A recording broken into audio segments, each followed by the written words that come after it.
They just fired 30,000 people whose job it is to take care of our veterans. 30,000. And when Congress asked why, they refused to answer. What's up, patriots? Jace Manhwa here. If this doesn't make your blood boil, nothing will. Smash that like button and subscribe because what I'm about to show you will shock you. Oh, Mr. Kennedy, we'll start with, sorry, Mr. Kennedy, we'll recognize you for 5 minutes first. Thank you very much. Thank you all for being here today. I have some deep concerns about what's transpiring at the VA across this country. And I know veterans, not only in my district, but across the nation, are disturbed about the news that is continuing to come out of the VA that will impact their care. Just to take a quick trip down memory lane, back in February, the VA dismissed 1,000 employees outright. That was February 13th. 11 days later, on February 24th, the VA cut another 1,400 employees. 2,400 people cut from serving our veterans in this nation. It was the beginning of a despicable pattern that we've seen coming out of this administration.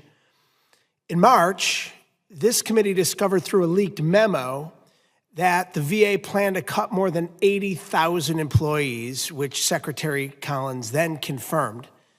And now we're being told that the VA will not make this cut, but would reduce the number of employees by nearly 30,000 by the end of the fiscal year. 17,000 already gone, meaning there's going to be another 12,000, more than 12,000 additional cuts, the largest in VA history.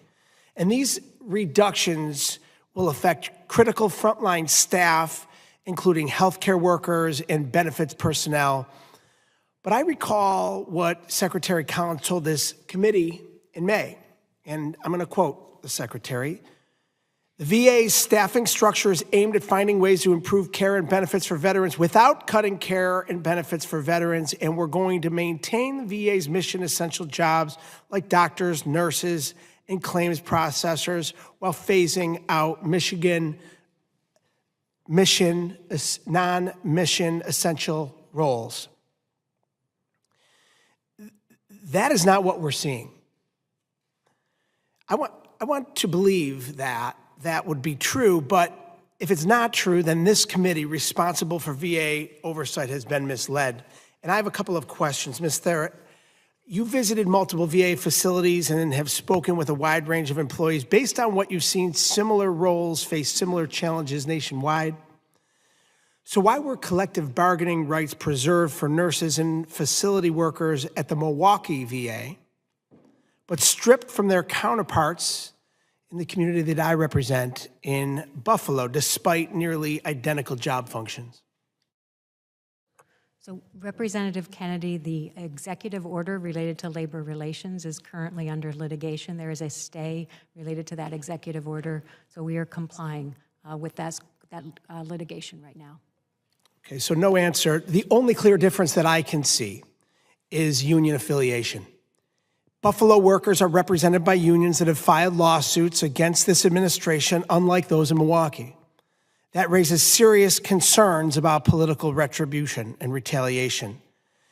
Can you explain at all these decisions, how they were made, and whether the union activity played a role?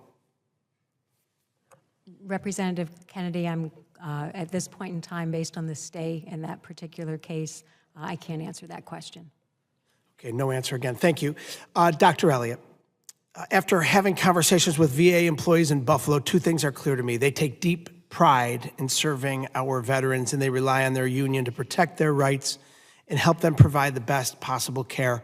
As you know, President Trump's EO 14251 misused the national security exemption in Title V to remove employees, including those at Hampton VA and Buffalo, from the bargaining unit. You just mentioned in your testimony that 43% reduction in hiring, that you're behind. Based on your experience, has the VA's approach to collective bargaining helped or hurt your ability to attract and retain staff? I would say that it has. We have been, I guess, it has. It has. It has. has reduced our ability to recruit and retain.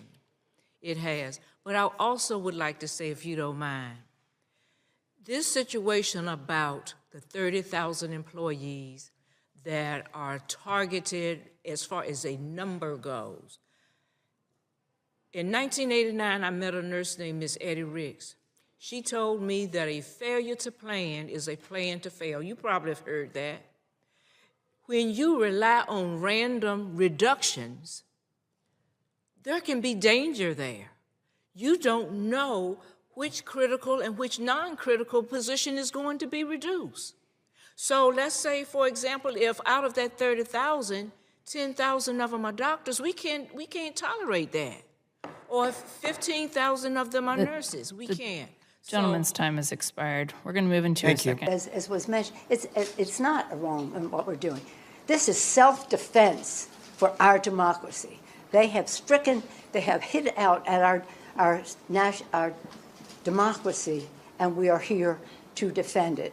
I thank again our Texans for their leadership, for their courage. What's up, Patriots? Jace Manhwa here. Before we dive in, smash that like button and subscribe because we're bringing you the hard truths the mainstream media won't touch. I just watched this congressional hearing footage, and what's happening at the VA right now is a complete disgrace. We're talking about nearly 30,000 employees being cut from an agency that's supposed to serve our heroes. Let me break down these staggering numbers. In February alone, they axed 1,000 employees, then came back 11 days later and cut another 1,400. A leaked memo showed they originally wanted to cut over 80,000 employees. Now they're saying it's only 30,000 cuts, like that's somehow better. These are doctors, nurses, healthcare workers, and benefits personnel that our veterans depend on. Here's what really gets my blood boiling. Secretary Collins promised Congress they would maintain mission-essential jobs like doctors and nurses. He said they wouldn't cut care for veterans. That was a lie. Plain and simple. But there's another corrupt layer to this. Workers at the Milwaukee VA get to keep their union rights, but workers in Buffalo with identical jobs get their rights stripped away. Because the Buffalo workers are in unions that sued this administration. This isn't about efficiency, this is political payback. Now, I'm all for government efficiency and cutting wasteful spending. But this isn't smart reform, this is a sledgehammer approach. When you're already 43% behind in hiring, how does cutting tens of thousands more employees make sense? A VA doctor in that hearing said something terrifying. He quoted a nurse who told him that a failure to plan is a plan to fail.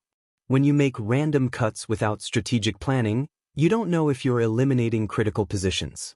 What if 10,000 of those cuts are doctors? What if 15,000 are nurses? Our veterans would be left without the care they've earned. This is exactly the kind of government failure that drives Americans crazy. We send our sons and daughters to war, promise them the best care when they come home, then gut the very system that's supposed to deliver on that promise. It's not just incompetent, it's morally wrong. The infuriating part is how these VA officials dodge questions in Congress. They hide behind ongoing litigation instead of explaining their decisions about veteran care. This isn't transparency, this is stonewalling. Every single one of these job cuts means longer wait times for veterans seeking health care, slower processing of disability claims, and less support for veterans struggling with PTSD and service-connected conditions. This isn't about budget numbers. This is about keeping faith with people who kept faith with America. When we send people to war, we promise to take care of them when they come home. Breaking that promise is a betrayal of everything this country stands for. Patriots, contact your representatives and demand answers. Veteran care isn't a political issue, it's a moral imperative. Our veterans earn their benefits through blood, sweat, and sacrifice. If this opened your eyes to what's happening at the VA, like and subscribe for more content that cuts through the political noise. Share this with every veteran and military family you know. This is Jace Manhwa reminding you to stay informed and never forget the debt we owe to those who served.